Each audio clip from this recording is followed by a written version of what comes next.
ഞങ്ങൾ ഇന്ന് എപ്പിക്കിന്റെ വീട്ടിലാണ്. ഇന്നലെ വന്ന് ഇന്ന് രാത്രി നമ്മളിവിടെ സ്റ്റേ ചെയ്ത്. കാരണം വേറെ ഒന്നുമല്ല, നമ്മൾ എന്താണ് സിനിമയ്ക്ക് കങ്കുവ കാണണമെന്ന് അതിന് വേണ്ടിയിട്ട് നമ്മളിവിടെ നിൽക്കണം കേട്ടോ. അപ്പൊ ഇന്ന് കാലത്ത് 10 മണിയുടെ ഷോക്ക് മൂവാറ്റുപുഴ ആശീർവാദിലാണ് നമ്മൾ ബുക്ക് ചെയ്തിട്ടുള്ളത്. ഇപ്പൊ സമയം ഏകദേശം 8:30 ആയിട്ടുണ്ട്. ഇവിടുന്ന് 1 മണിക്കൂർ യാത്ര ഉണ്ട്. തന്നെ ഇറങ്ങണം, നല്ല കാര്യമുള്ളൂ. അപ്പൊ ഗായ്സ് ഞങ്ങൾ പോയിട്ട് വരാം. ഉറക്കെ ശരിയാവാണ്ട് അവര് AC റൂമാണ് പറയുന്നത്. അപ്പൊ നമ്മള് AC റൂമിൽ കിടന്നുള്ള വലിയ പരിചയമൊന്നുമില്ല. അവിടെ ഈ തുമ്മല് നിക്കണില്ല. നല്ല തുമ്മിന്റെ കണ്ണൊക്കെ ആകെ ചോന്ന പഴയിട്ടുണ്ട്. ഒന്നും പറയണ്ട ഗായ്സ്. അപ്പൊ എന്തായാലും നമ്മൾ ഇന്ന് കങ്കുവ കണ്ടിട്ട് റിവ്യൂ പറയാം. കാലത്ത് തന്നെ നെഗറ്റീവാണ്. ഞങ്ങള് യൂട്യൂബിൽ ജസ്റ്റ് ഒന്ന് എടുത്ത് നോക്കിയപ്പോ തന്നെ വൻ ഷോക്കാണ് കങ്കുവ എന്ന് പറയുന്നത്. പക്ഷെ എന്നാലും ഞങ്ങളൊന്ന് പോയി കണ്ടിട്ട് നോക്കിയിട്ട് പറയാം എന്താണ് അവസ്ഥ എന്നുള്ളത്. നല്ല വെള്ളയപ്പമാണ്. സോണി അമ്മ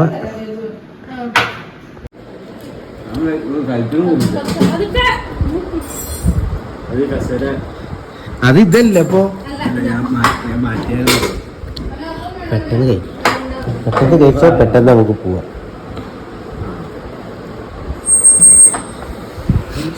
അങ്ങനെ ഞങ്ങൾ പടം കാണാനായിട്ട് ഇറങ്ങാണ് കേട്ടോ. ഇപ്പം തന്നെ ലേറ്റായി. സത്യം പറഞ്ഞാൽ 1 മണിക്കൂറുണ്ട് അങ്ങോട്ട് മൂവാറ്റുപുഴയ്ക്ക്. അങ്ങനെ എന്താ ചെയ്യേണ്ടതെന്ന് അറിയില്ല. എല്ലാവരും കൂടെ ഇറങ്ങി ഒന്ന് ഇതായപ്പോഴേക്കും ഒരു പൊടി ലേറ്റായി. പക്ഷെ എന്നിരുന്നാലും ഞങ്ങൾ അവിടെ കറക്റ്റ് സമയത്ത് എത്തി ഗൈസ്. ഓക്കെ, നമ്മുടെ ആദിക്കുട്ടൻ ഭയങ്കര പൊളിയാണ് കേട്ടോ. അയ്യോ, നമ്മുടെ പൃഥ്വിട്ടനെ പോലെയല്ല, അവൻ ഭയങ്കര പഞ്ചപാവാണ്. ഇവനാണെന്നുണ്ടെങ്കിൽ ഫുള്ള് വികൃതിയും കാട്ടി ഫുള്ള് സീനാക്കുന്നു അവിടെ. അപ്പോൾ ഞങ്ങൾ സിനിമയ്ക്ക് പോയിട്ട് ബാക്കി കാര്യങ്ങൾ പറയാട്ടാ, എന്താണ് അവസ്ഥ എന്നുള്ളത്. നമ്മളിതാ മൂവാറ്റുപുഴ ആശീർവാദിൽ എത്തിയിട്ടുണ്ട്. അപ്പൊ നമ്മള് വണ്ടി പാർക്കിങ്ങിനായിട്ട് പോവാണ് കേട്ടോ. ഞങ്ങൾ 3D ആണ് കേട്ടോ എടുത്തത്. സത്യം പറഞ്ഞാൽ 3D എടുക്കാൻ വിചാരിച്ചതല്ല. കാരണം എനിക്ക് കണ്ണാടി ഇല്ലെങ്കിൽ സിനിമ കാണാൻ പറ്റില്ല. അതുകൊണ്ട് ഞാൻ കണ്ണാടി എടുത്തിട്ടുണ്ടായിരുന്നില്ല. ഞാൻ അതിലവിടെ ശശിയായി. എന്നാലും 3Dയിൽ കാണുമ്പോൾ വലിയൊരു ഗുമ്മൊന്നും ഇല്ല. ശരിക്കും ആ 2Dയിൽ കാണുന്ന ഒരു രസം 3D വലിയൊരു ഇത് ഉണ്ടായിരുന്നില്ല. അല്ലേ, നമ്മുടെ പൃഥ്വിട്ടനൊക്കെ ഭയങ്കര വികൃതിയും കാര്യങ്ങളൊക്കെ ആയിരുന്നു. അങ്ങനെ നമ്മുടെ സിനിമ തുടങ്ങിയിട്ടുണ്ട്. പിന്നെ ടൈറ്റിലൊക്കെ എഴുതി കാണിച്ചു. നല്ല രസമുണ്ടായിരുന്നു. ടൈറ്റിലൊക്കെ നല്ല ഉഷാറായിട്ടൊക്കെ എഴുതി. പിന്നെ കഴിഞ്ഞപ്പോഴാണ് ഇത് ഇൻ്റർവെല്ലായിട്ടോ. ഇൻ്റർവെല്ലായപ്പോഴേക്കും വിച്ചൊക്കെ ആണെങ്കിൽ ആകെ ഷോക്ക് അടിച്ചിട്ട് ഭാവിച്ചൊക്കെ. ഞങ്ങളായിരുന്നുണ്ടെങ്കിലും ആകെ പറ്റ പരാജയം. അങ്ങനത്തെ ഒരു ലെവലായി ഇൻ്റർവെല്. വെറുപ്പിക്കായിരുന്നു. പക്ക ഇൻ്റർവെല്ലായി മഹാ വെറുപ്പിക്കൽ പടം. പിന്നെ ക്ലൈമാക്സ് എത്തിയപ്പോൾ നല്ലൊരു ഉഷാറായിട്ട് സെറ്റായിട്ടൊക്കെ പോയി.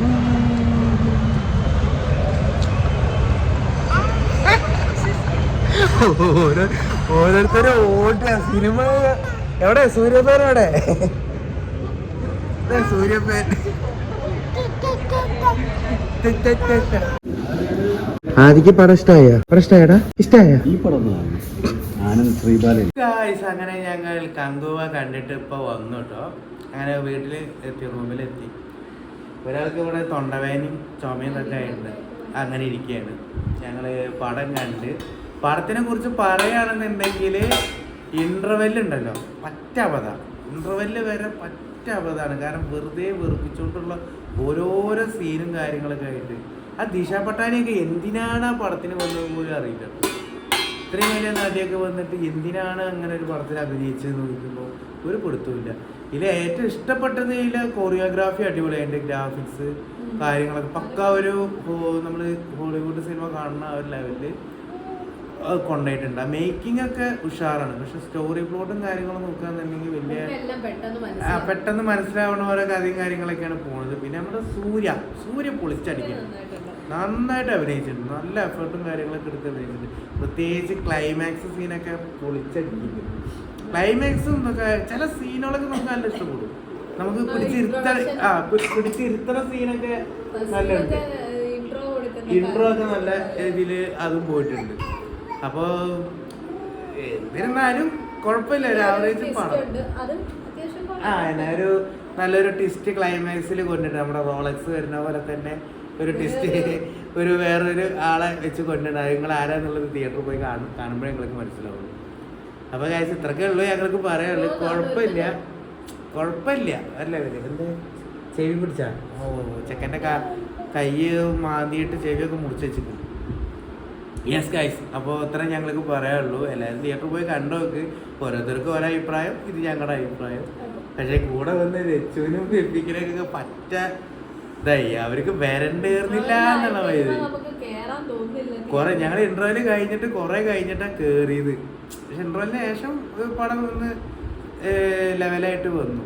പക്ഷെ ഞങ്ങൾ ആ ഒരു എക്സ്പെക്റ്റേഷനും ഇത്ര വലിയ പ്രൊമോഷനും പ്രൈസ്മെന്റിനും കൊടുത്തിട്ട് തുടക്കത്തിലേ നമ്മളെ ചടപ്പിച്ച് കളഞ്ഞതിൻ്റെ ഒരു വിഷമം മാത്രമേ ഉള്ളൂ. എന്നിരുന്നാലും ഓക്കെ. അപ്പോൾ ഇത്ര ഉള്ളൂ കേട്ടോ നമ്മുടെ ഇത് റിവ്യൂ ഇത്രേ ഉള്ളൂ. നിങ്ങളെന്തായാലും കണ്ടിട്ട് വന്നിട്ട് കമന്റ് ബോക്സിൽ പറയുള്ളൂ. അപ്പോൾ ഓക്കെ, പുതിയ വീഡിയോ ആയിട്ട് വീണ്ടും വരാം. ബൈ.